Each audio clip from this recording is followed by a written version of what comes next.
Es capital, es de Isaac Deutsch.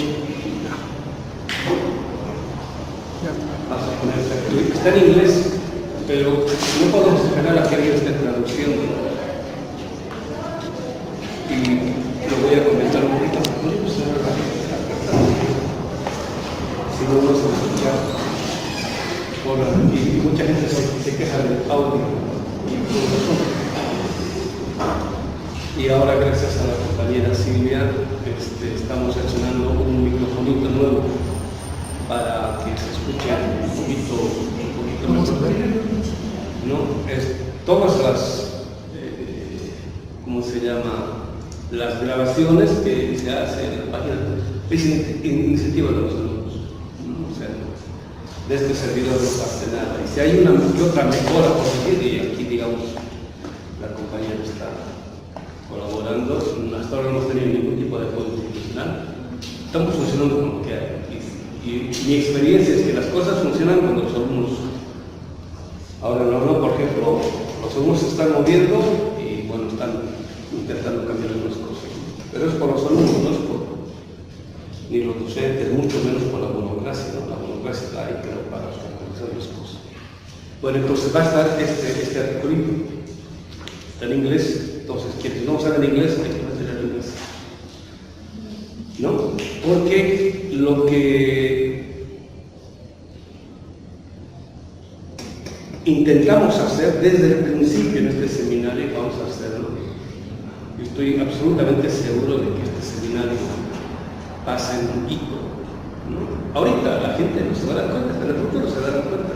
Sabrían en el presente inmediatamente dicen, pasa en un hito por el modo como es que vamos a trabajar en el seminario. O sea, no va a ser cualquier seminario, va a ser un seminario que ustedes van a ver. Durísimo. Ahora el problema es no que el maestro Bautista quiere lucirse, quiere demostrar ante los demás de que sabe. No tiene nada que ver con eso. ¿No? Sino que tiene que ver con la situación en la cual, digamos, no solamente estamos viviendo política y económicamente hablando, sino por la situación mundial, contemporánea, actual, y todo en relación, digamos, no solamente a la posibilidad de la transición del capital o del capitalismo hacia algo distinto que él, sino por las contradicciones que aparecen prácticamente en la modernidad. Entonces, para ilustrar lo que estamos diciendo y queremos hacer, traje yo este articulito para que se den cuenta por qué una lectura de esta naturaleza. O sea, vuelvo a insistir, vamos a trabajar el capital solamente el tomo 1, por lo menos unos 2 años, ¿no? Si no más, es posible que sea más, ¿no? Digamos 2 años y medio. El tomo 2 serán otros 2 años, el tomo 3 otros 2 años. O sea, mínimamente los 5 años no vamos a estar ahí, ¿no? Es una lectura escolástica.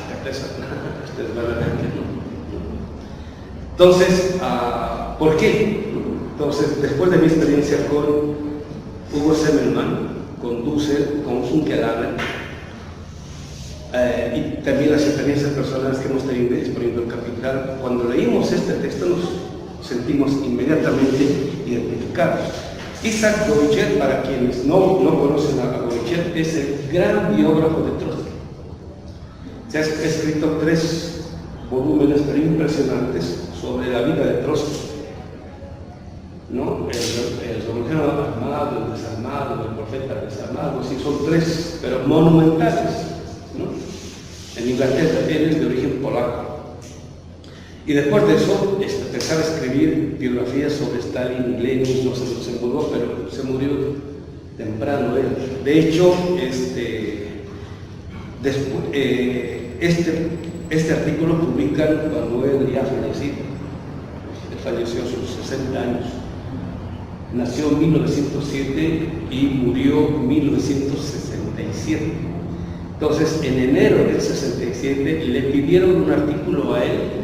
Él vivía y enseñaba en Inglaterra para el 100 aniversario del capital. O sea, este texto es de 1967, es de hace 50 años, ¿no?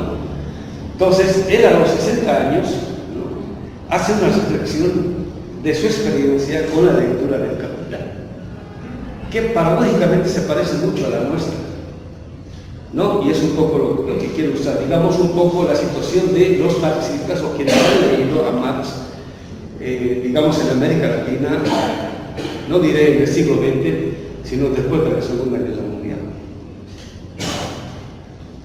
Entonces, él dice, ¿no?, que se instruyó él nace en 1907, en el 17 hay la Revolución Rusa.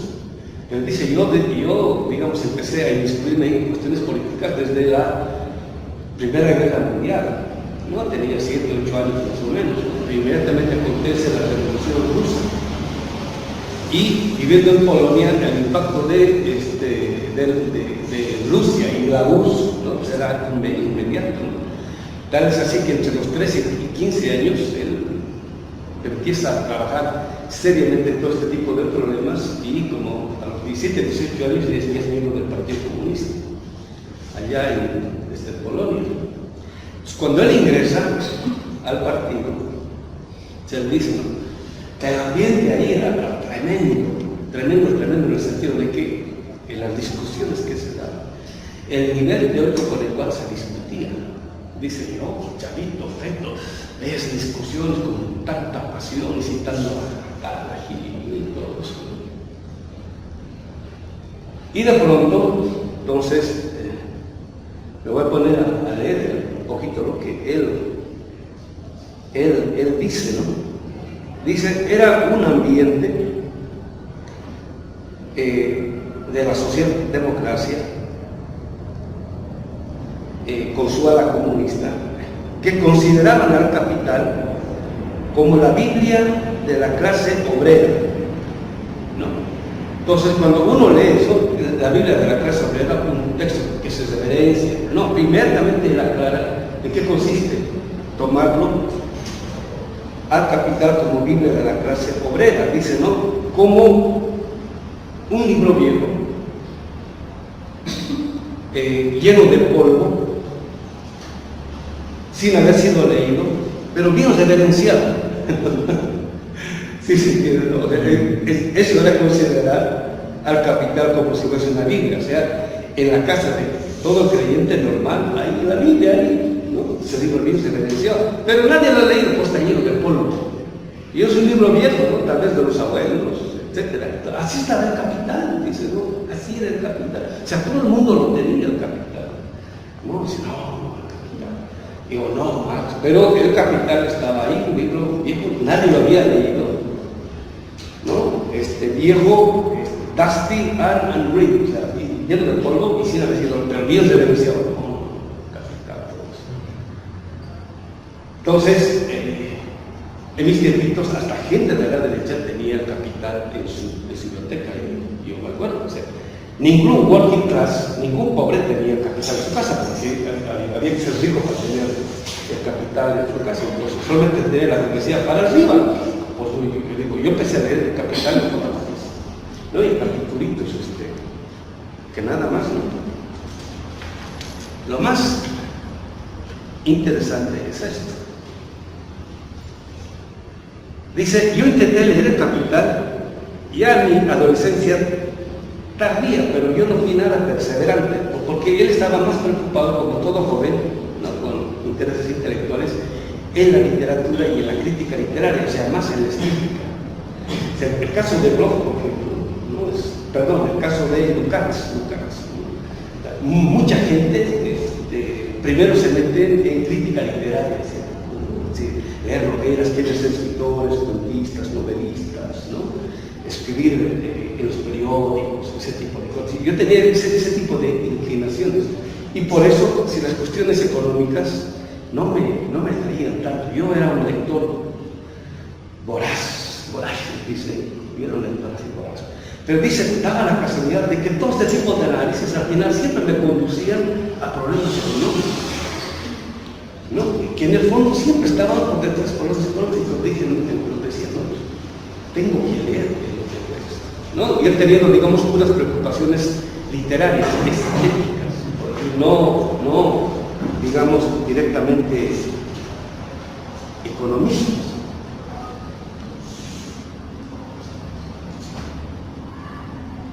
Aquí está la cosa. Esto está tremendo.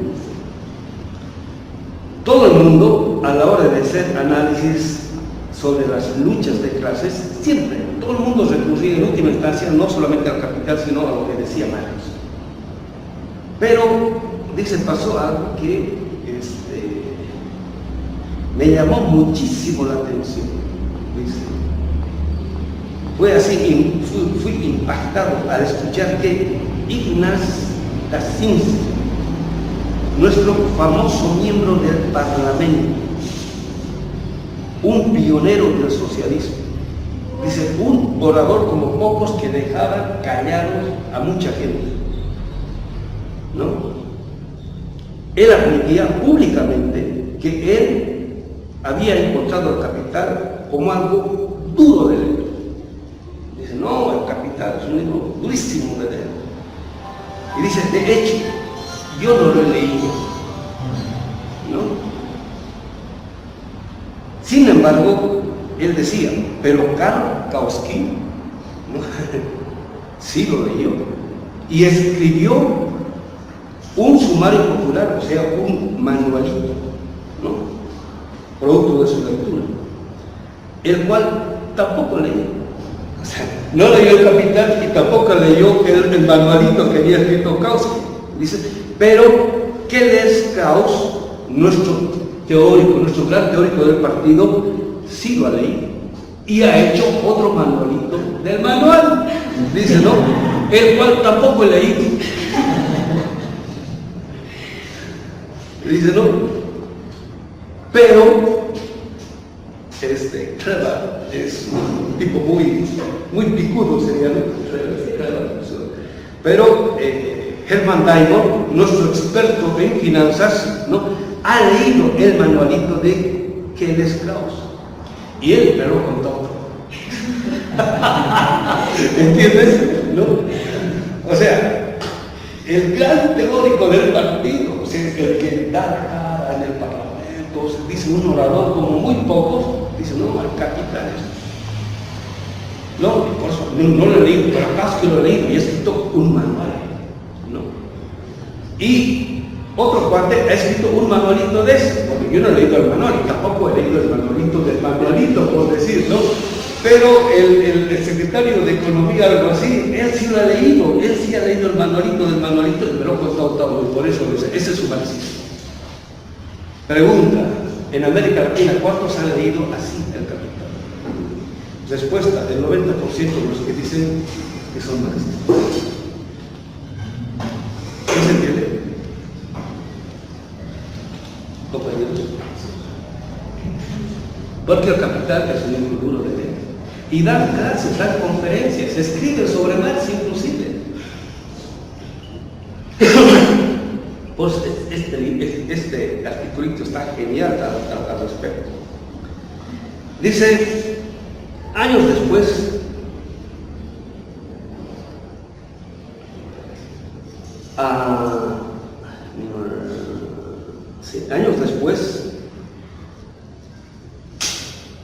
bueno, porque él se metió mucho a la política, fue miembro del partido, etcétera, etcétera, ¿no? Después de su trabajo con Trotsky, criticó al socialismo soviético, entró en la polémica, toda esta, al final bueno, me he puesto a leer muchos artículos de noche, de artículos de la época, y sus análisis son muy buenos. Ahora, ¿por qué son muy buenos sus análisis? Entonces dice, durante todo ese tiempo, por lo menos unos 10 años, dice, no tuve tiempo de meterme al Capital. Hasta que salió el exilio, o llega a Inglaterra. Y entonces, dice, tuve la oportunidad, dice, yo necesitaba aclararme mis posiciones políticas. Entonces tuve que meterme a leer el Capital, en serio, yo. Y fue en una época en la cual yo estaba decidido a no tomar nada por hecho, o sea, ni la posición de Lenin, ni la de Engels, ni la de Kautsky, ni la de la Rosa, o sea, nada, o sea, voy a revisar todo, voy a ir donde el maestro. Y se mete al Capital. Dice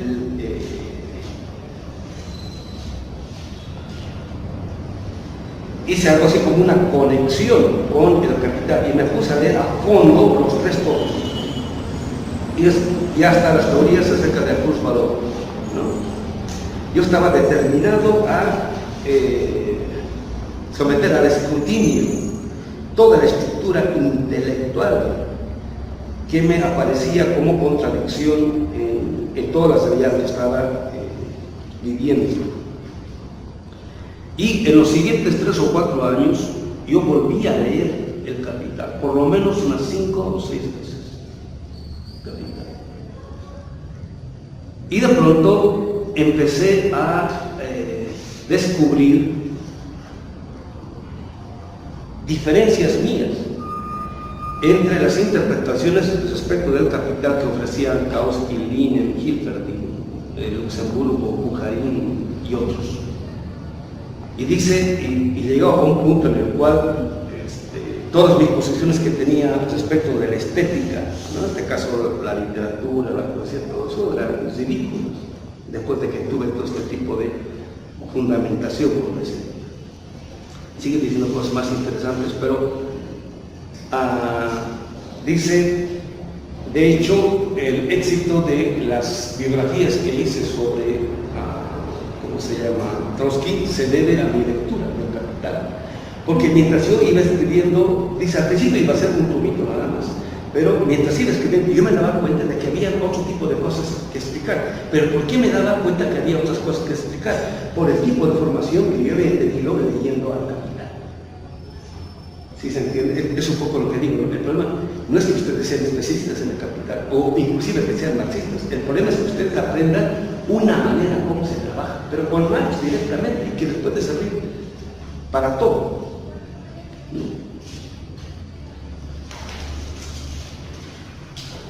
Tal es así, dice que me puso en una situación en la cual yo podía discutir no solamente a Marx, sino problemas económicos y políticos actuales con cualquiera. O sea, le di una preparación fuerte a Marx. Bueno, después de esa coyuntura, dice, como 30 años, me estoy saltando para cantidad de cosas, como 30 años dejé de leer El Capital. Entonces, ahora que me pidieron este pequeño trabajito, volví a leer de nuevo El Capital. Entonces dice, me encontré con la experiencia que nunca había tenido con ninguna otra obra. Dice, literariamente es un todo estético de principio a final. O sea, está muy bien escrito. Se me hizo tan claro, tan diáfano. ¿Sí se entiende? ¿No? Entonces, pero pasaron, dice, como 30 años entre esta lectura grande, digamos, que le sirvió para trabajar los otros 30 años al final. Dice, se me hizo un texto tan claro, tan simple, tan elegante, tan bien escrito, como dice Marx, es un todo artístico, ¿no? Pero digamos eso, prácticamente fue al final. Léanlo, van a disfrutar.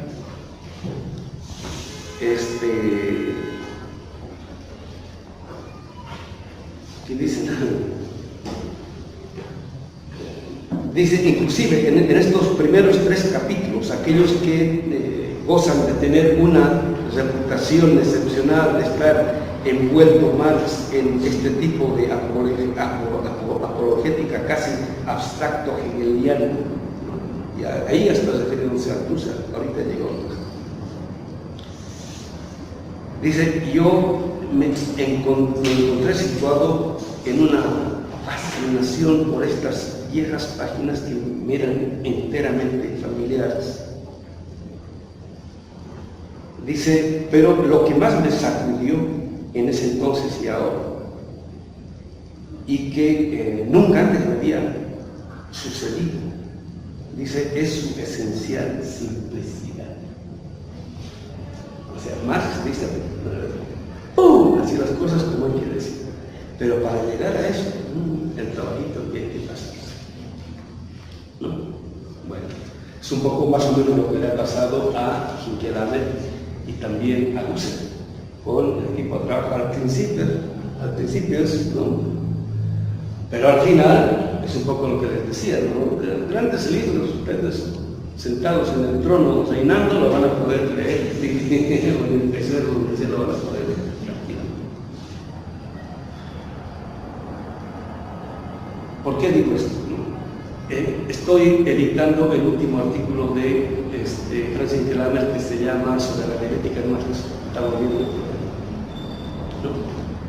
Y está polemizando por un lado con Althusser y por otro lado con Marta Harnack, ¿no? Este servidor conoce personalmente a Marta Harnack, ¿no? Y debo decir,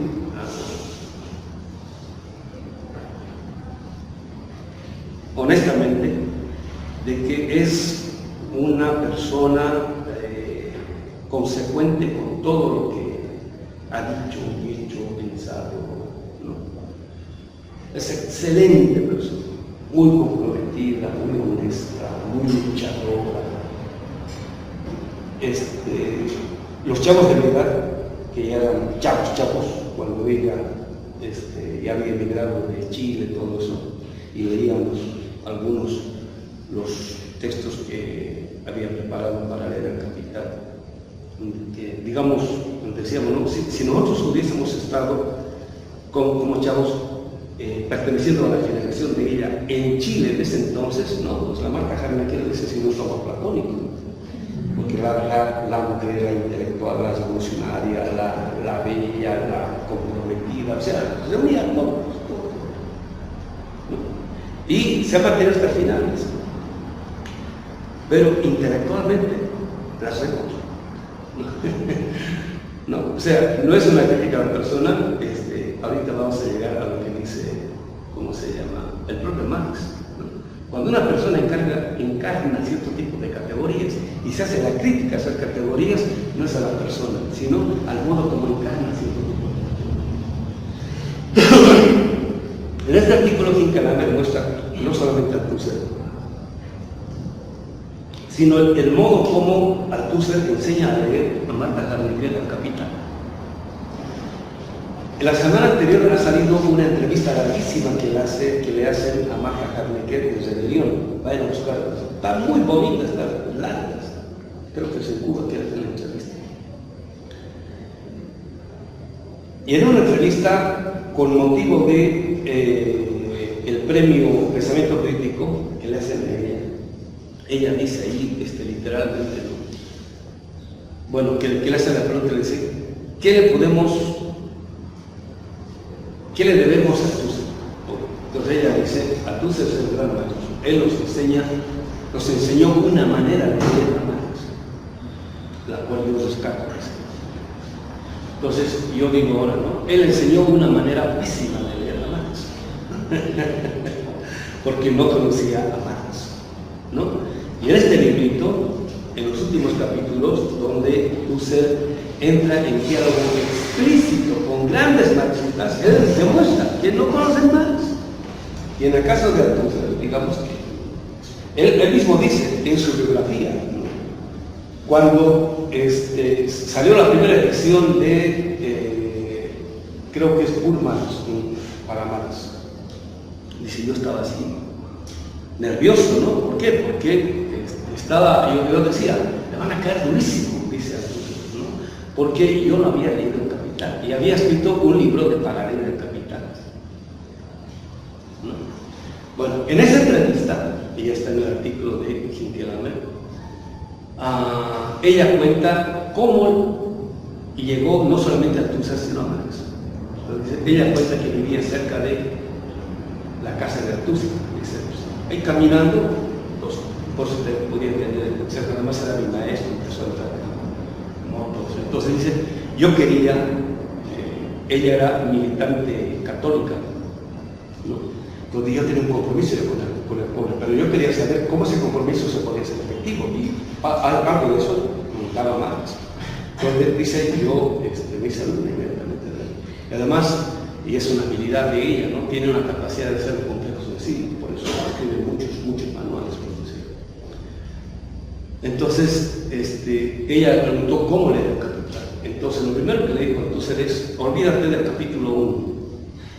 Y es el más fundamental. Es un poco lo que está diciendo él, ¿no? Donde supuestamente coquetea con Hegel. Entonces, más, olvídate, vete directamente al capítulo 2 y ahí te vas al grano, porque para irse marcha hay que irse al grano. Entonces, le dice, y yo seguí así. ¿No? O sea, digamos, y bueno, ella dice, llega a, ¿cómo se llama?, a Chile, y la gente, especialmente la clase trabajadora, necesita herramientas teóricas que no pueden pasarse otro tipo. ¿No? O sea, ni los intelectuales han leído por decir Marx, ¿no? Entonces, peor, digamos, los sindicalistas, los trabajadores, ellas se ponen a hacer. No, y gracias a eso tienen una amplia discusión. Pero o sea, fíjense, entonces escribió un manual de Marx. Y Marta Hammaker escribe un manual a partir del manual. ¿Sí se entiende? Y esas son las cosas. Y en general la gente se ha formado a partir del manual, articulitos. Y se han leído cosas de Marx, se manifiestan. ¿No? Digamos el 18 primario. Pero digamos textos relevantes. El Capital, el tomo 1 es duro, no es sencillo. ¿No? Entonces, y las consecuencias de eso es toda la política que hemos tenido desde mediados, fines del 60 en adelante hasta el día de hoy. Entonces, siempre quien tiene una mala formación teórica, su praxis política es de regular a mediocre. ¿No? Entonces, y por eso estamos donde estamos. Es un poco lo que se vio con la primera generación de gente que se puso a colaborar con Chávez. ¿No? Gente formada, digamos, en el siglo XX, que le hicieron meter la pata en un montón de cosas. Y él dijo, no, inventamos soldados. ¿No? Entonces, con ese tipo de generación que supuestamente sabía cómo se podía hacer el socialismo, ya. Entonces ahora inventamos soldados. Y él lo dice bien clarito, ¿no? Dice, nosotros nos invitamos aquí a todos aquellos que decían que sabían cómo se podía hacer el socialismo. Nos invitamos acá, discutimos todo eso y al final nadie sabía cómo hacer el socialismo. ¿No? Pero sí tienen teorías, sí tienen recetas, etc. Pero ¿cómo práctica? A ver, ¿cómo lo hacemos? Y de ahí es que toda su reflexión, ¿no?, relativa a cómo es que se podría hacer la transición al socialismo a través de las comunas es prácticamente la muerte de él. Es una lectura de él, ¿no? Y nada se ha solucionado. Sigue. Hay un artículo muy bueno también que salió en Rebelión igual la semana anterior a propósito de el nuevo plan económico que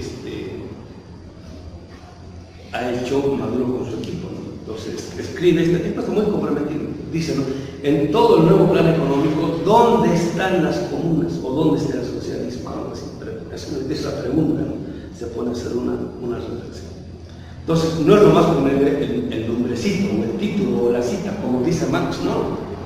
La cosa es mucho más compleja, ¿no? Entonces, por eso, este seminario de Marx no puede ser un curso como los tradicionales que ha habido o hay acerca de Marx. ¿Sí se entiende, compañero? ¿No? Entonces, hay que tener esa conciencia, ¿no? Esa conciencia de que esto tiene que ser nuevo, no por afán de novedad, sino por la situación política que estamos enfrentando en pleno siglo XX. Entonces, por eso ahora, ¿cómo vamos a leer el Capital?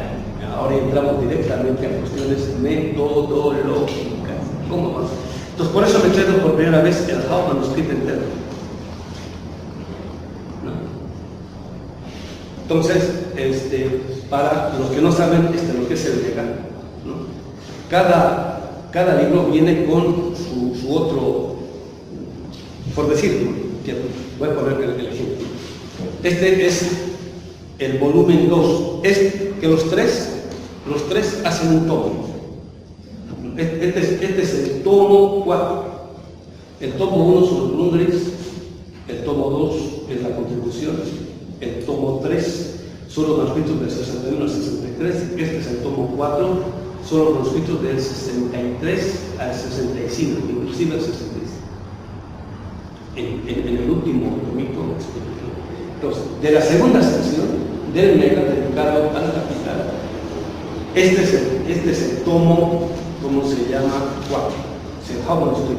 Esto es lo que nunca la tradición ha leído, ha consultado bastante más, ¿no? Y después de esto más es el Capital.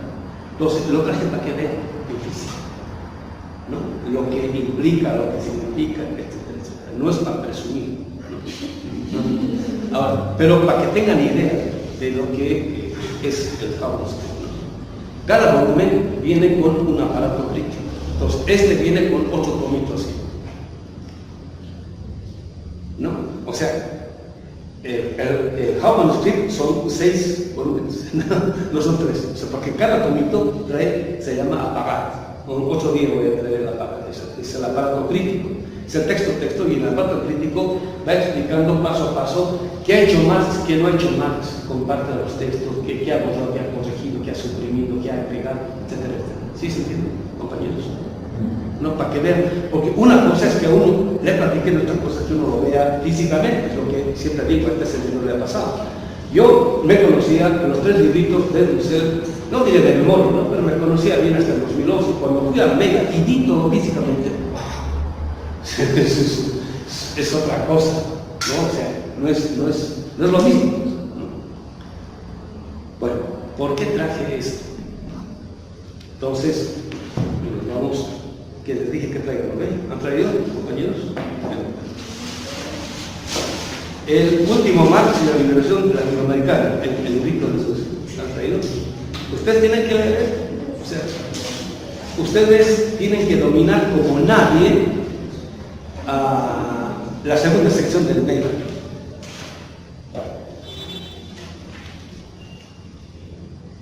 Entonces, aquí me traje los, bueno, estos son los catálogos del Mega.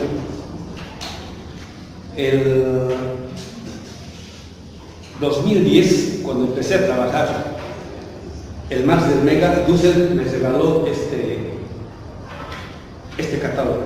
Entonces, esto es lo que le dieron a él la última vez que él había ido, 2008, 2009. Cuando este servidor fue al Mega de Berlín en 2011, nos regalaron este catálogo, ¿no? Más actualizado. Y esta última vez que fuimos en mayo, ya nos dieron otro catálogo más actualizado, ¿no? del Mega. Aquí podemos saber exactamente qué han publicado, qué no han publicado, cómo han publicado, etcétera, etcétera, ¿no? Entonces, para que refrescan la memoria, o para los que ¿cómo se llama? No han asistido nunca a este seminario.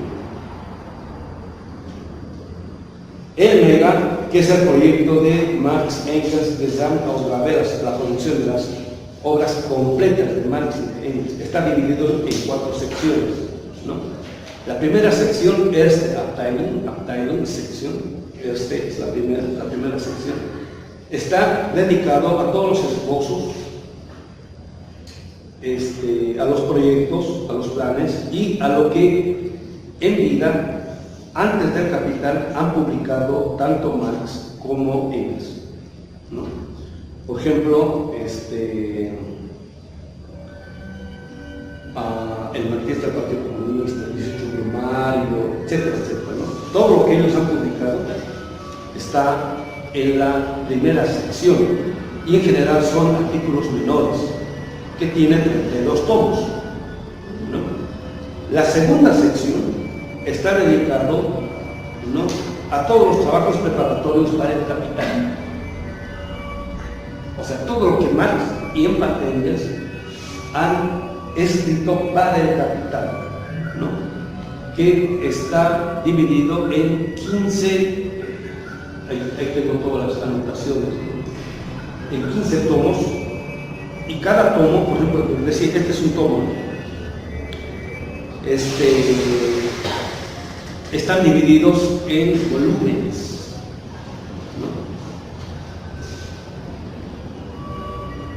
¿no? ¿Cómo se llama? En alemán, Bandstock, o estamos traduciendo por tomo, ¿no?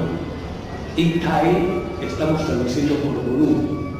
Por ejemplo, el tomo 1 del Capital por siglo XXI está dividido en 3 volúmenes, ¿sí se entienden? Entonces, son detallitos que hay que tenerlo clarísimo cuando hablamos de tomo-volumen, para no confundir. ¿Está bien? La Dritte Abteilung, la tercera sección, está dedicada a la correspondencia y está en 35 tomos. Hasta el 2011 se habían publicado 13, que era la correspondencia entre octubre de 1864 y diciembre de 1865. Entonces, sé que acaban de publicar el tomo 14, que es la correspondencia de 1866 a 1867. O sea, hay material publicado de toda la correspondencia hasta cuando se publica el tomo 1. Después de eso, todavía sigue inédito, ¿no? Por eso, en general, las biografías son abundantes hasta antes de la publicación del tomo 1.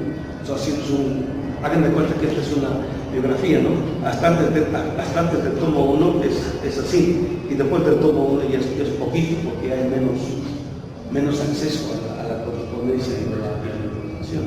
A propósito de esto, ¿no? La última biografía, no lo traje ahora porque era mucho peso, de Gareth Steinman, ¿no? En español, de lo que tenemos, es la más linda físicamente hablando. Yo siempre digo, el imperio sabe que promueve, pero es de lo peor que he leído. Es un tipo que no conoce a Marx, y es más, se ha dado la vuelta, ¿no? O sea, supuestamente era marxista, y ya sabemos qué tipo, marxistas, chocolate, Oreo, ¿no? O sea, hay, digamos, ¿no? ¿No? Pero, o sea, ahí aparece Marx como si fuese un chavo banda cualquiera, ¿no? Es un tipo que andaba de peda en peda, así, gastando su dinero, y su mujer ahí, o sea.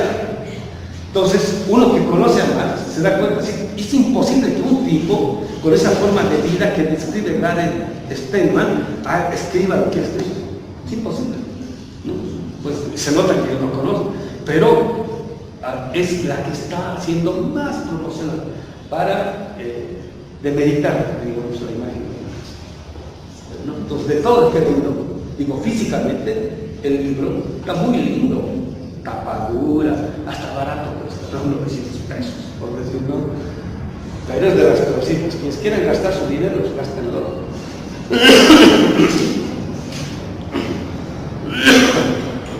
La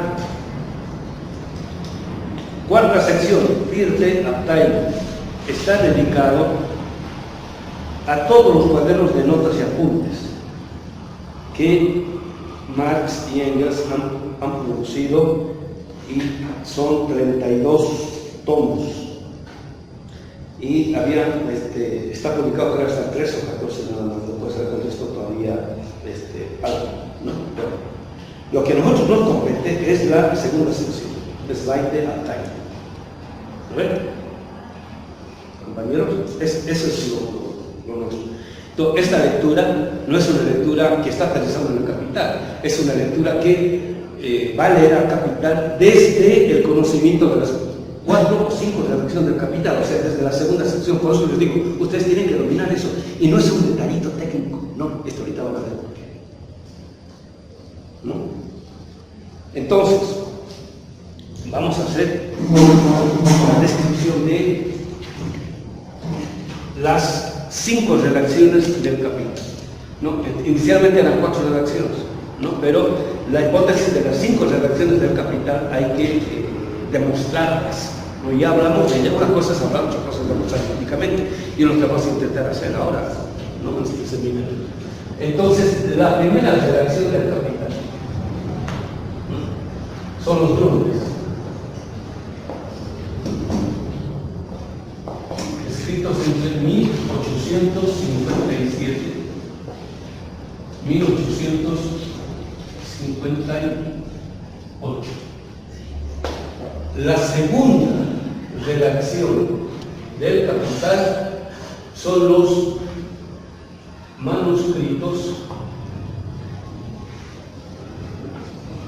económico-filosóficos 1861-1864. 1863, mal conocidos como teorías del plusvalor.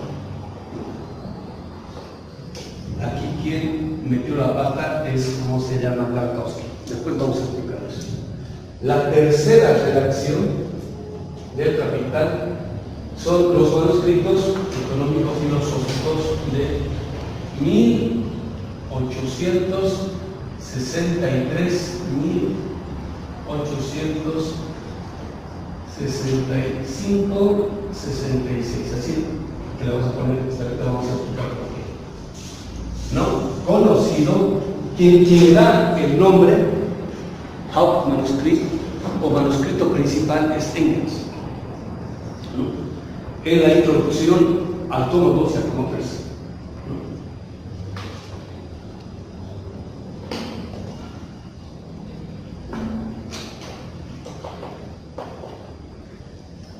La cuarta redacción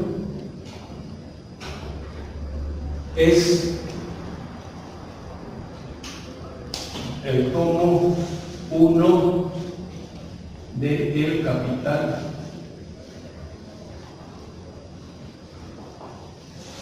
tomo 1 de El Capital, primera edición,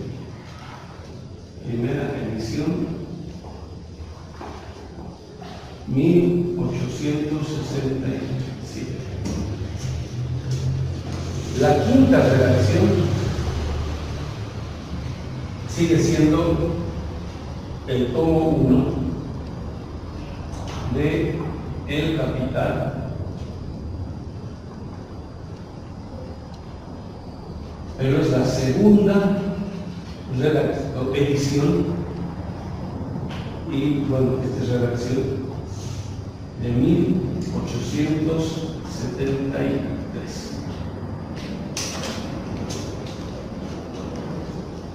¿No? Entonces, entre 1857 y 1867 son 10 años. O sea, prácticamente Marx ha preparado todos los manuscritos entre 1857 y 1867. Después vamos a explicar qué pasó entre 1867 y 1863 y por qué hay una segunda edición. Vamos a explicar con los detalles, ¿no? Después de ello, ¿no? Marx, entre 1873 y 1882, él trabaja más o menos hasta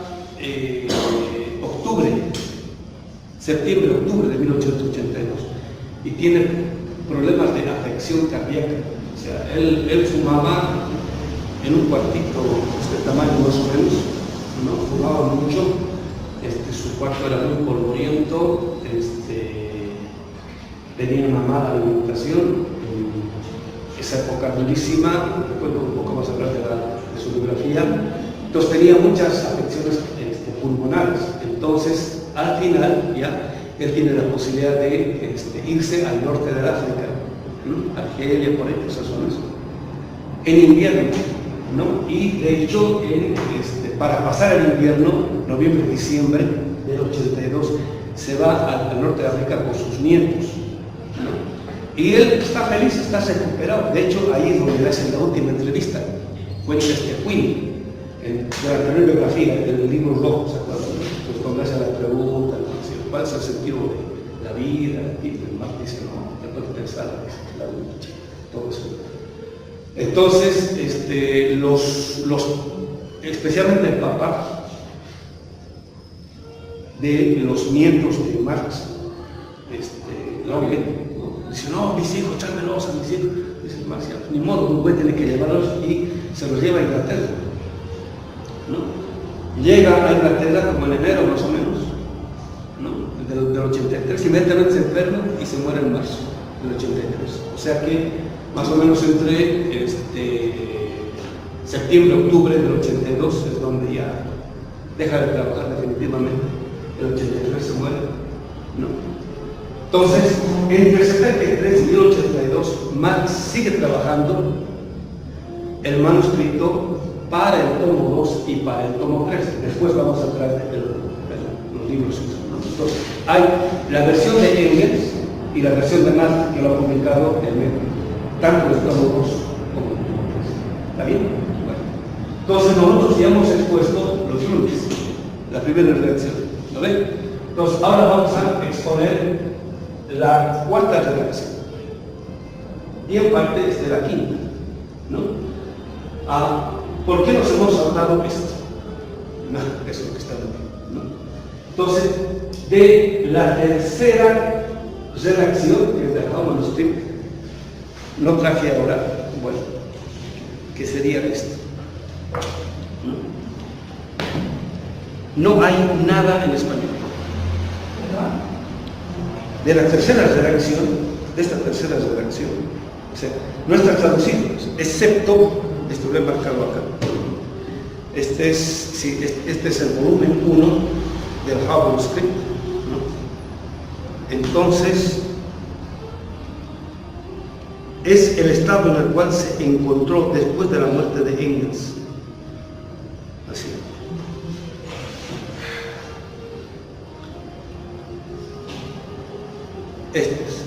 Este es el famoso capítulo 6 inédito del Capital de Marx, ¿se acuerdan? ¿No? Del capítulo 6 inédito, este es, ¿no?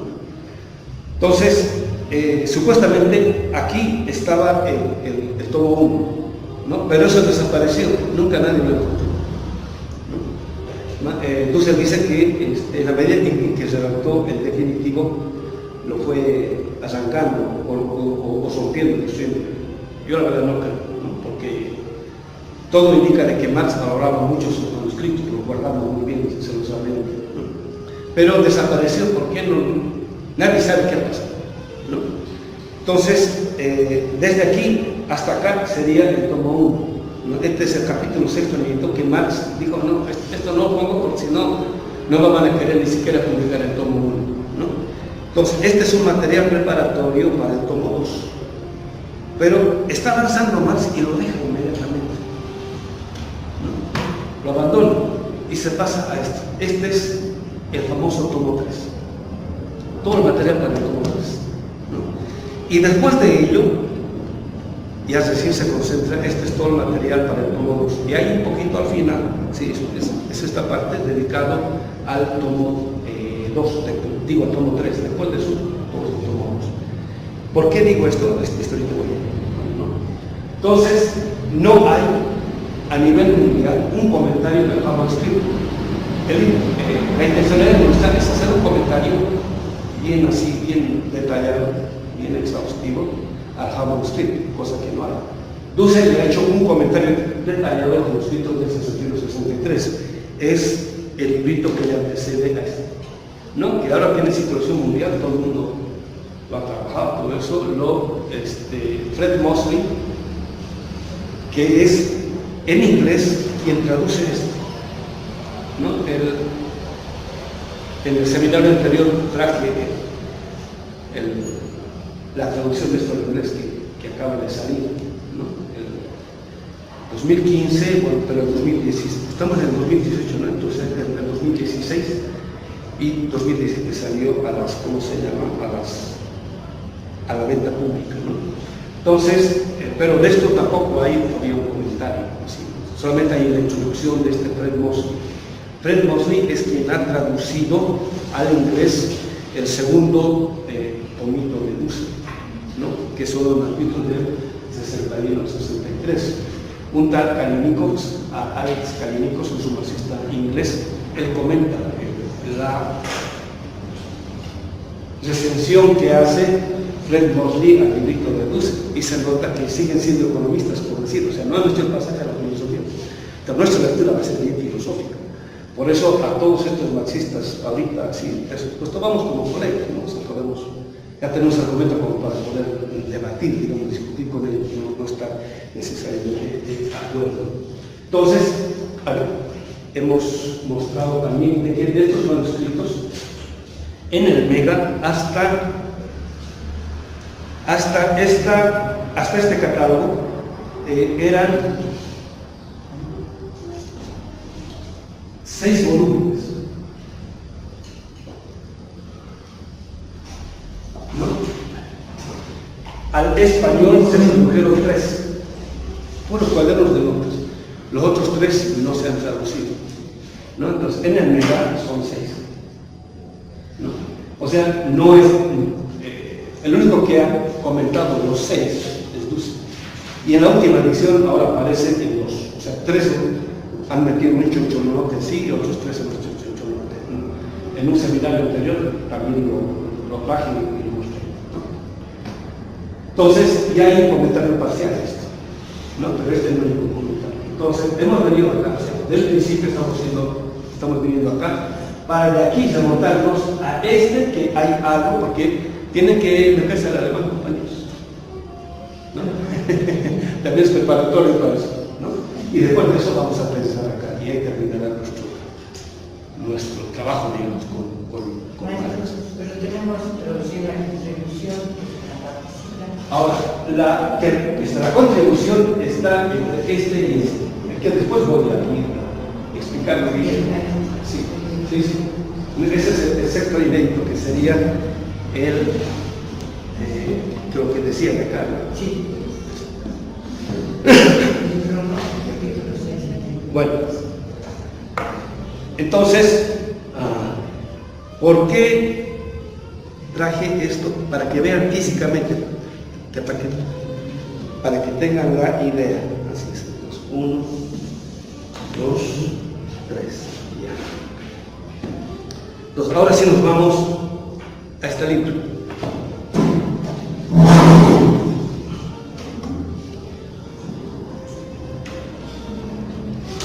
Dice Dussel en El último Marx y la liberación latinoamericana, 1863-1882.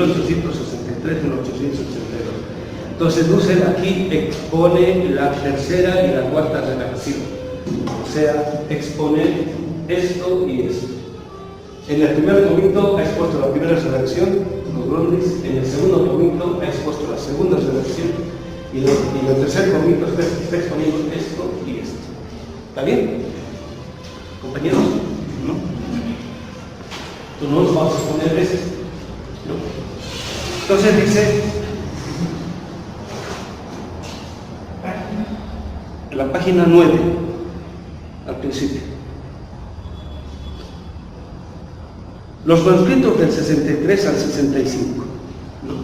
Entonces, normalmente se conocen como 63 al 65. Ahora bien, Dussel dice eso, entonces tiene un pie de página, el 3, dice, así denominamos los manuscritos inéditos de los 3 libros del Capital escritos por Marx de julio de 1863 a fines de 1865, porque el 66 escribe el borrador del tomo 1 del Capital para que se publique en el 65. ¿Qué quiere decir inédito? Entonces, este libro es del 90, ¿no? Entonces, Dussel acuña el contenido del concepto de inéditos relativo a la obra de Marx y prácticamente se autocanónico. Cuando decimos inédito, ¿qué quiere decir? Lo que no se ha publicado en ningún idioma, ni en alemán, ¿no? Eso quiere decir. ¿Sí se entiende, compañeros? ¿No? Si se ha publicado en alemán o en ruso, ya no es inédito, ya está editado. Ahora, que no se hayan hecho las traducciones al español o al inglés o a cualquier otro idioma, ese es otro problema. O sea, no se ha traducido, pero que está editado o se ha publicado, ya está, ¿no? Entonces, cuando Dussel habla de inéditos, quiere decir lo que no se ha publicado, ¿no? Entonces, muchas veces yo había comentado cómo es que Dussel nos contaba, y también allá los del Lega nos confirmaron esto, de que ellos tienen un equipo bien profesional, de gente especialista en esta gente que lee manuscritos casi irreconocibles, ¿no? Filósofos, así, estilistas, etcétera, etcétera, ¿no? Donde cierto tipo de palabras complicadas, porque la grafía de Marx era muy complicada, ¿no? Entonces, cierto tipo de palabras complicadas, gente antes en la Alemania Oriental, en Ámsterdam y al principio en Rusia, digo en la Unión Soviética, y después de eso en Berlín, discutían, ¿no? Si Marx ha escrito esta palabra, no, dice, no, por tipo de grafía ha escrito otra palabra, hasta llegar a ponerse de acuerdo. Y después de eso, lo pasaba, digamos, a mano. Entonces, una elaboración más o menos en limpio, digamos, era máquina de escribir. ¿No? Y bueno, ahora en computadora. Yo estoy hablando, digamos, de la década del 80, ¿no? Mediados del 80 más o menos, cuando Dussel iba a consultar los inéditos, ¿no? Los ha consultado en Alemania Oriental y también en Ámsterdam, que cuando se dio la invasión nazi, muchos de los textos de Marx, del archivo de Marx, lo llevaron a Holanda, porque no era, era un país, digamos, libre de una posible invasión. Entonces ahí estaba el archivo, y hasta ahora sigue una sección del archivo ahí, ¿no? Entonces ahí están muchos manuscritos originales de Marx, ¿no? Así muy bien guardados, todo eso. Pero junto a ello están las transcripciones, ¿no? Ahora supongo que debe estar en computadora, ¿no? Y bueno, ahora y ese es el pie de base para estos textos. Entonces hace una discusión muy profesional. Entonces ahora ya Dussel hablaba de, aquí vamos a hablar, inclusive para el nuevo comentario de Marx vamos a tener que cambiar el lenguaje de Marx, porque Marx, Dussel, todavía habla de los folios, los cuadernos, porque estaba así, ¿no? El folio tantos con su transcripción, el folio tantos porque así sucesivamente, ¿no? Entonces ahora ya está así, profesionalmente. Ahora ya no vamos a hablar de folio, vamos a hablar directamente de los tomos y o volúmenes, si se entiende, la tal paginación, todos, porque está numerado hasta en las páginas, ¿no? O sea, inclusive vamos a tener que cambiar de lenguaje, ¿no? Bueno. Entonces dice, los manuscritos del 63 al 65 que se editan desde 1988 en el Mega 2, ¿no? Mega 2 es el modo como se abrevia la sección segunda del Mega. Después pone Mega 2,4. 4 quiere decir el tomo 4. ¿Sí se entiende? Bueno, ¿qué decía? Tomo 4. Ah, no, para el Mega, este es el tomo 4. Estas son las elecciones. El tomo 1 son Grundrisse, el tomo 2 son la contribución, el tomo 3 son las teorías del plusvalor y el tomo 4 es el Habermas-Script, ¿no ve? Entonces, ese es el modo de citar. Entonces dice que se editan desde 1988 en el Mega 2, en la segunda sección, eso quiere decir. ¿No ve, compañeros? Ahora, en la página nuestra está digitalizado el catálogo, ¿ve? Entonces, ahí está la sección, segunda sección, ahí está. Tal vez ahora sería bueno digitalizar el nuevo catálogo, ¿no? Para que tengan lo último. Y 4 quiere decir el tomo 4. Entonces, este es el tomo 4, ¿no? Entonces dice, pie de página, la sección segunda del Mega se ocupa solo del Capital, 1857-1880. Marx siguió revisando un poco lo que decía, ¿no? Hasta el 82. La parte central de la obra científica propiamente dicha de Marx. Con esta tercera obra, a esto se está refiriendo Dussel, pensamos terminar un comentario completo de la segunda sección del Mega. El primer comentario que se ha hecho. Los manuscritos del 63 al 67 que se han editado en 1988 nos llegaron cuando ya habíamos terminado el texto. Sin embargo, los hemos incorporado. Los manuscritos del 63 al 67.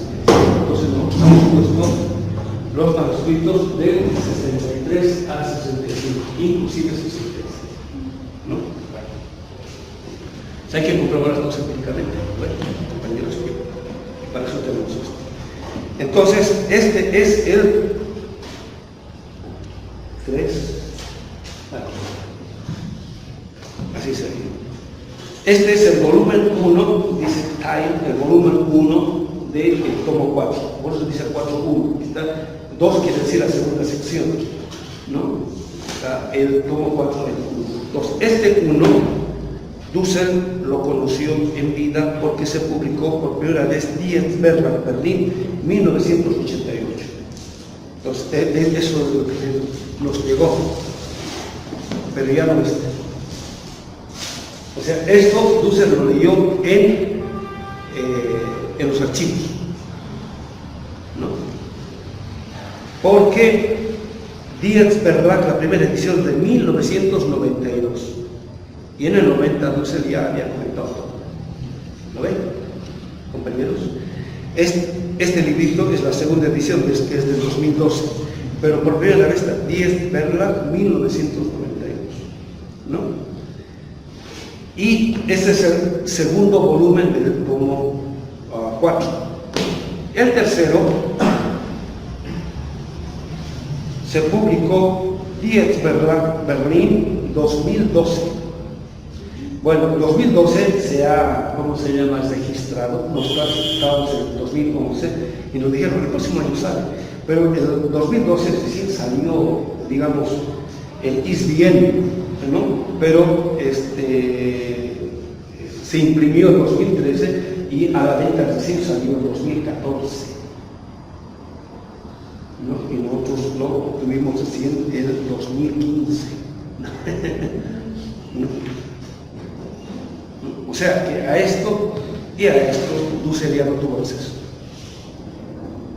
¿Sí se entiende, compañeros? No, todos nosotros podemos tener acceso. Bueno, ¿qué quiere decir esto ahora? Sí, el tomo 1 del Capital, que ocupó a Marx desde comienzos de 1866 hasta abril de 1867, marca el inicio de la cuarta redacción de la obra. ¿No? Es la cuarta redacción de la obra. Esta es la tercera redacción de la obra. Estuve leyendo, bueno, vamos a poner ahora en la página un libro de Cedric Robinson. ¿Se acuerdan que les hablé del artículo de Marxismos Negros de Ramón Brusco? Leanlo, ¿han leído, compañeros? ¿No? Leanlo. O sea, todos los artículos que ponemos ahí es con una intención bien clara, para que tengan el documento en el cual está fijado lo que nosotros estamos queriendo decir. Cedric Robinson. Cedric con C. Aquí está. Se llama Marxismo Negro.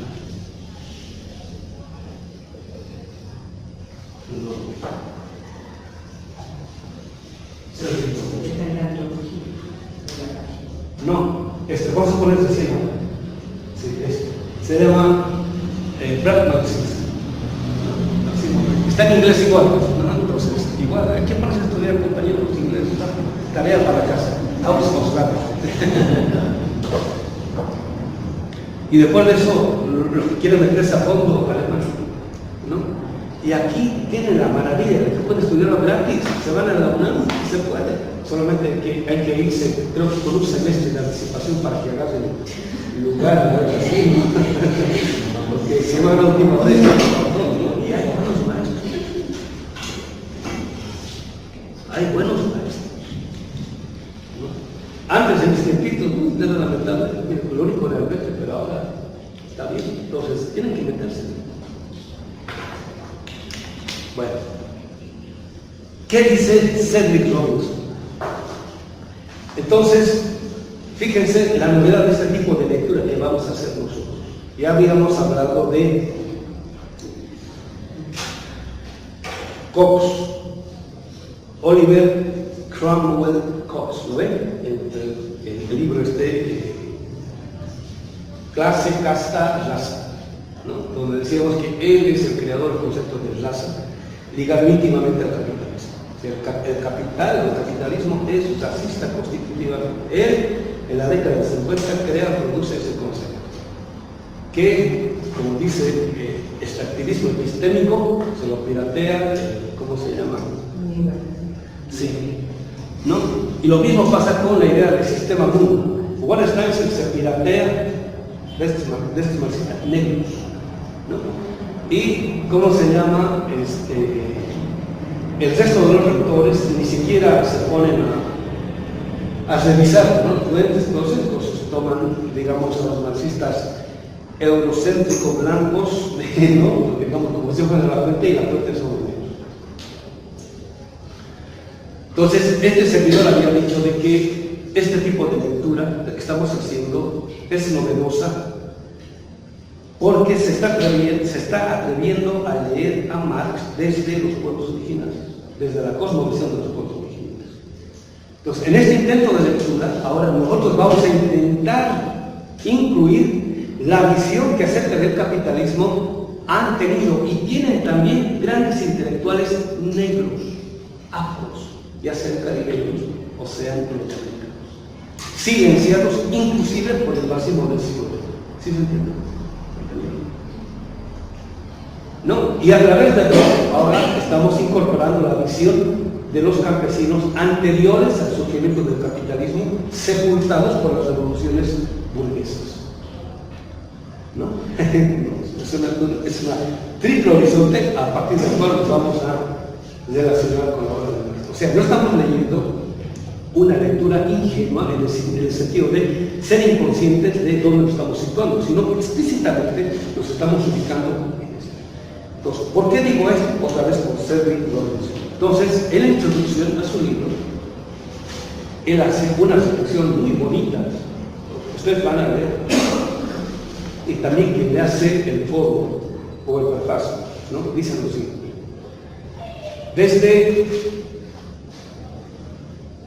la década del 20-30, que es cuando empiezan a existir intelectuales black americans, ¿no?, negros, dice, el black americano quiere tener una comprensión de el porqué de su situación, no solamente en Estados Unidos, sino en el mundo mundial. Entonces, en ese intento de querer tener una comprensión de por qué ellos están como están, va produciendo diálogo con autores, pensadores a nivel mundial. Ese intento se propagó en Marx. ¿No? Entonces, en la década del 50, dice Cedric Lawrence, ¿no?, solamente gracias a la visión sistémica del mercado mundial es que nosotros pudimos tener una comprensión de nuestra situación al interior de Estados Unidos. ¿Sí se entiende? O sea, gracias a una comprensión del todo, en este caso la totalidad mundial, que es el mercado mundial, totalidad mundial, como sistema, es que ellos pudieron entender su situación en específico. O sea, digamos, desde la perspectiva de Marx, quienes desarrollan por primera vez una visión sistémica, no solamente el capitalismo, sino del mercado como sistema, son los negros. Y quien no desarrolla a partir de ellos es Wallerstein después, sistema mundial. ¿Sí se entiende? ¿No? Entonces fue por una necesidad política, ¿no? Entonces, en esa lectura, ¿no?, ellos le dan palo a Marx, ¿no?, por su relación estrecha por un lado Aristóteles y por otro lado Hegel. Está interesante esto, ¿no? Pero a su vez les reconoce, ¿no?, que es, digamos, un intelectual que es capaz de mostrar la especificidad de un tipo de explotación, pero ellos mismos dicen, ¿no?, se le escapa del tipo de diagnóstico que hace del capitalismo la función que cumple el esclavismo para el desarrollo del capital a nivel mundial, ¿no? Y como ellos viven esa situación, a partir de ello pueden desarrollar este tipo de desarrollo. ¿Sí se entiende? O sea, el lenguaje dialéctico solamente puede entender la parte si tengo una comprensión del todo. ¿Sí se entiende? Estamos en el plan de problemas. Entonces, ahora sí, ¿por qué traigo esto? Porque es de lo que quiero leer. Entonces, esta es la tercera revelación de Hawking. Entonces, en los nombres están los tres tomos in nus, ¿no? O sea, en chiquitito, casi en ¿no? Y Marx cree que después de 15 años, en concreto son 14 años, antes de 1857, desde 1843 en adelante, Marx cree que ya está en condiciones de escribir su obra sobre el capital, ¿no? Entonces se pone a escribir los Grundrisse. Cuando escribe los Grundrisse, se da cuenta que no, que todavía no, y ya había hecho compromiso con el editor, ¿no? Entonces, cuando se pone a escribir el libro para el editor, solamente escribe la contribución, pues son los capitulitos, el capitulito de la mercancía y el capitulito del dinero, le faltaba el capital, ¿no? Entonces, por eso es que estos manuscritos empiezan directamente con el capítulo del capital, ¿no? Entonces, antes de esto, está inmediatamente en 1859 la contribución, ¿no? Entre el 59 y el 61, después voy a hablar de otro que le pasa a Marx, es el problema con el tal señor Bock, que después de eso voy a platicar. Entonces, lo que supuestamente escribe acá es el capítulo del capital, ¿no? Pero para escribir el capítulo del capital tiene que escribir todo, y por eso los 6 volúmenes. O sea, no es una mera historia de la teoría, sino que es otro intento de querer describir completamente el capital. Entonces, ahora sí tengo clara la cosa. Entonces, ahora voy a escribir el capital. Entonces, ¿qué se puede escribir esto? Entonces, ¿qué ha pasado con el tomo 1? No sabemos. ¿No? Es un misterio. Ha desaparecido ese manuscrito. Lo único que hay del tomo 1 es el capítulo 6 inédito. Entonces, el capítulo 6 inédito es este. Sechstes Kapitel, el resultado inmediato del proceso de producción. Así es, ¿no? Resultat des unmittelbaren Produktionsprozess. ¿No ven?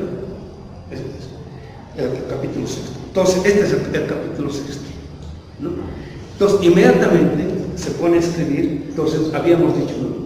Acá Marx empieza con la determinación más simple que le aparecía en la economía política de su tiempo, que era el problema del dinero, ¿no? Y del dinero es una parte, es una determinación simple, trata de elevarse al todo, que al final es el mercado mundial.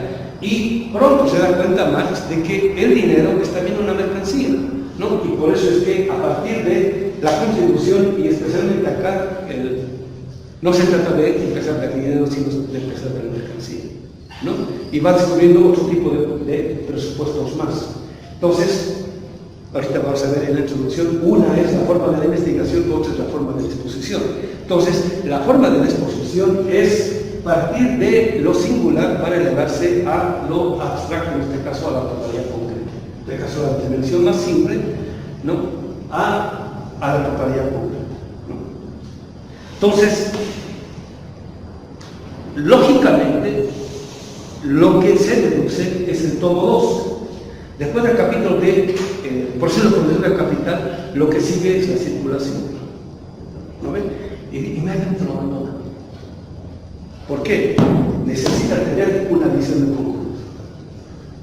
Inmediatamente abandona y necesita tener una visión de conjunto. O sea, aquí es el problema del mercado mundial. El proceso como un todo, o sea, la descripción de la totalidad concreta, ¿no? Y es donde se pasa más tiempo Marx trabajando. Y después de ello, recién se viene al tomo 2. O sea, primero está escribiendo el tomo 3, después el tomo 2, ¿no? Entonces, entre 1863 y hasta 1866, ¿no? Marx está escribiendo el tomo 3, el tomo 2, ¿no? Y el tomo 1, que va a ser la primera edición del tomo del capital de 1867. ¿Qué quiero decir con esto? Empieza del sistema mundial. Cuando él cree que tiene, ahora sí está hecho el capital, que sería Adam Smith, ¿no? Hace la descripción del capital como un todo del sistema. O sea, si no tenemos la visión del todo como un sistema, mal vamos a poder ubicar nuestra situación como especificidad, como determinación singular al interior del todo. ¿Sí se entiende esto? Este es el procedimiento dialéctico. Profesor, es como dice usted que pasó del capital general hasta lograr el concepto de capital. No, el concepto de capital es la visión del todo. Esa es la visión, puede ser el concepto, ¿no? Esto ahorita vamos a ir bien a eso, ¿no? Entonces, bueno, eso es lo que hizo Marx, ¿no? Escribe el tomo 1 y lo publica. ¿Y qué hace el marxismo?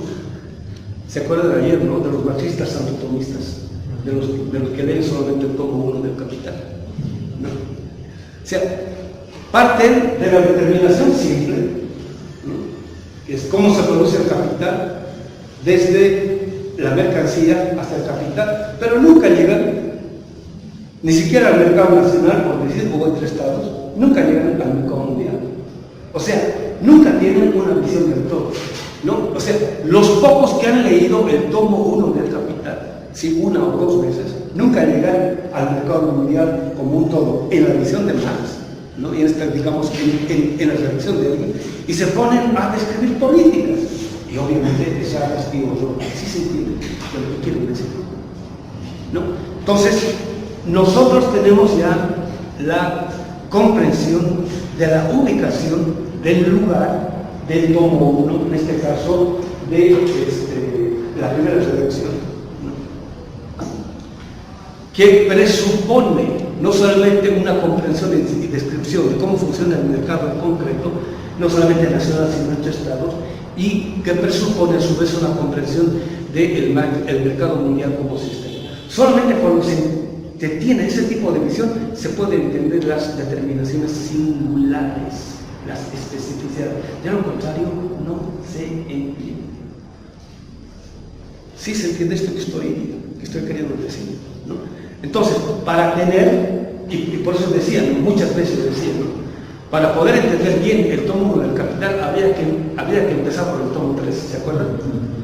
No, pero si empieza así, la gente se me escapa. Sí, correcto. ¿Cuándo llegará, o sea, digamos, la visión de todo como un sistema para poder llegar a la comprensión de la determinación? ¿Sí se entiende, compañeros? Entonces, por eso traje, ¿no?, con segundas intenciones ahora para que vean el Habermas, ¿no? Entonces, es este choncholote. Bueno, Dussel hace la descripción acá de esta tercera redacción más la redacción del tomo del Capital. Nosotros, en parte ingenuos, ¿no?, nosotros dijimos, no, pues como en la segunda edición del tomo del Capital decía la definitiva que le hizo más, entonces una vez compramos eso y no la primera edición. Pero hermanos, ¿no? O sea, ahora nos damos cuenta de que necesitamos, que lo vamos a pedir en físico, este tomo, para ver específicamente de modo empírico qué ha cambiado Marx en esta segunda edición. Entonces, al final, bueno, no solamente tenemos el tomo 6 del Habermas, sino que tenemos el tomo 6 del Habermas, el tomo 6 de la segunda sección del Mega, que equivale a esta, sino que tenemos ¿no?, que es el primer tomito, es el canónico publicado por Diels, ¿no?, que es el que circula en alemán y que todo marxista más o menos serio tiene, digamos, como un libro. Pero yo quería que vieran esto para que tengan conciencia de que se lean. Esto no es nada gratuito, ¿no?, para saber a qué nos metemos cuando vamos a intentar leer o entender o hacer una discusión. Podríamos abrir un poco el tomo del Capital. ¿Sí se entiende, compañeros? Entonces, acá Dussel hace una descripción de la tercera y la cuarta redacción del Capital. ¿Por qué hablamos de la posibilidad de una quinta redacción del Capital? Porque, y aquí me cae, y hasta Dussel a veces me contradice el público, pero yo ya tengo esto. No, entonces, aquí Aquí, ¿no? Aquí está. La segunda sección del capítulo. Entonces, en la edición del MEC, el quinto tomo corresponde a la primera edición del tomo 1 del Capital, publicado en 1867, ¿no? Y el tomo 6 corresponde a la segunda edición del tomo 1 del Capital, ¿no? Aquí dice Hamburgo 1872. Este no traje ahora, no, pero ya está acá y también está en el Capital. Marx escribe la introducción esa, o las palabras preliminares. Esto es para la edición inglesa. Aquí está.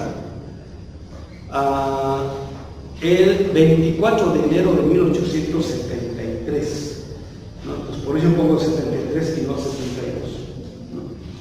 Evidentemente se empezó a imprimir todo eso en 1872, pero son 5 años de diferencia. ¿No? ¿Qué pasó en esos 5 años, entre 1867 y 1873?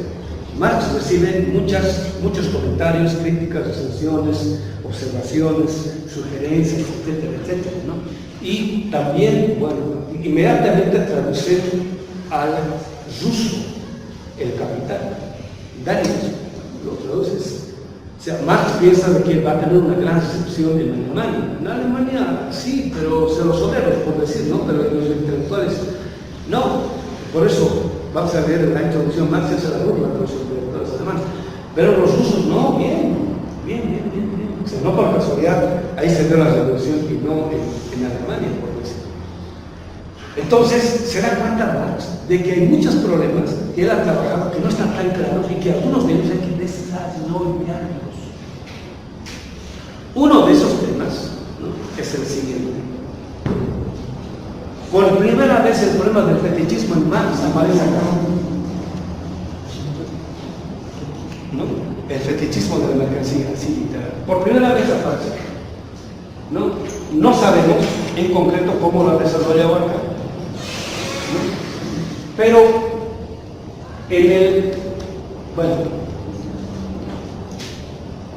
en la publicación del tomo 3, porque él piensa de que el capitulito dedicado a la mercancía es la contribución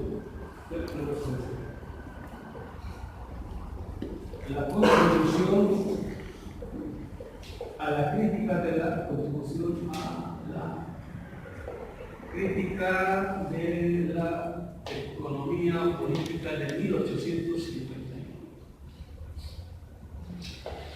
Perdón, 1851.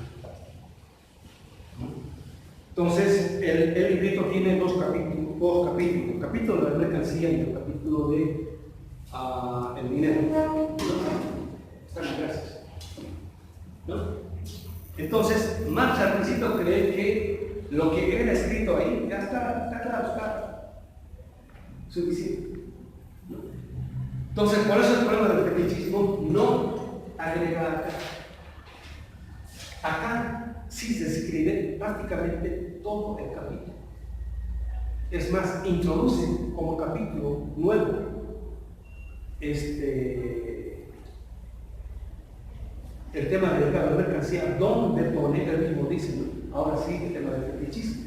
Pero ¿por qué pone el tema del fetichismo? Sí, lógicamente le corresponde al tomo 3. Porque él se da cuenta que mucha gente no ha entendido el problema porque no ha explicado algo al respecto. ¿Cómo es que se da el fenómeno del descubrimiento? Ese, por ejemplo, es uno de los temas y otros de los problemas. Entonces, por ello es que Marx decide reescribir. Entonces, en el catálogo del mercado, el tomo 5, que corresponde a la primera edición del tomo del Capital, tiene 1092 páginas. Y La segunda edición del tomo 1 del Capital en el Mega tiene 1491 páginas, casi 600 páginas de más.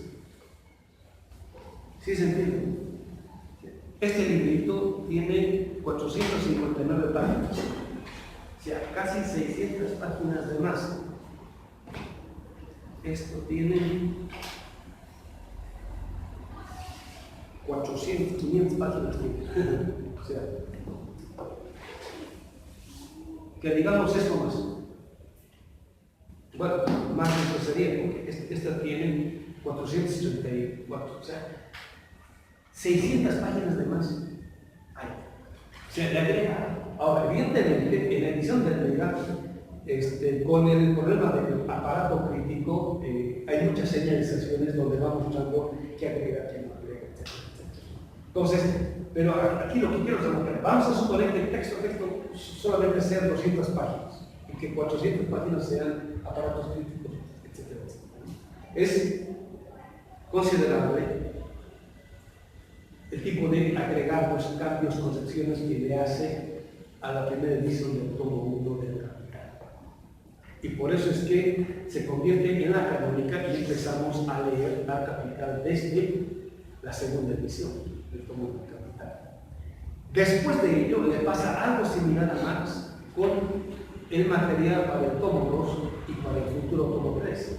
Le van cambiando todo, porque es una mente, en el caso de Marx, que se va transformando permanentemente de acuerdo a cómo se está transformando la serial, de acuerdo a cómo le está cambiando el marco categorial, del modo cómo es que está transformando la visión de la serial, la visión del conjunto, va cambiando completamente. Tal es así de que entre 1875, 77, él sabe que ya, o sea, volver a escribir las cosas, especialmente con el diálogo con los populistas, se da cuenta de que hay un montón de cosas que hay que cambiar de nuevo. Y de ello, pues sí, vamos a ir creando en la correspondencia. ¿Sí se entiende la complejidad?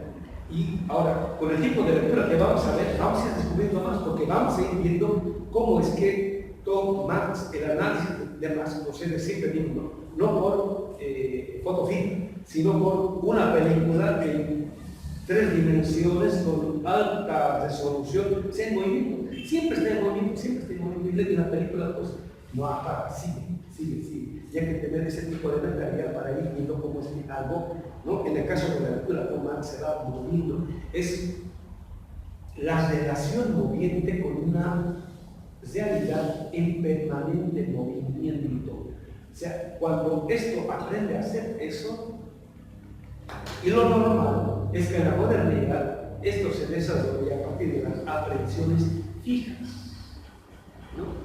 La mentalidad cartesiana sigue funcionando, pero no solo, digamos, respecto de la visión que tenemos de la realidad, sino como categoría. Siguen fijas y la realidad se sigue transformando.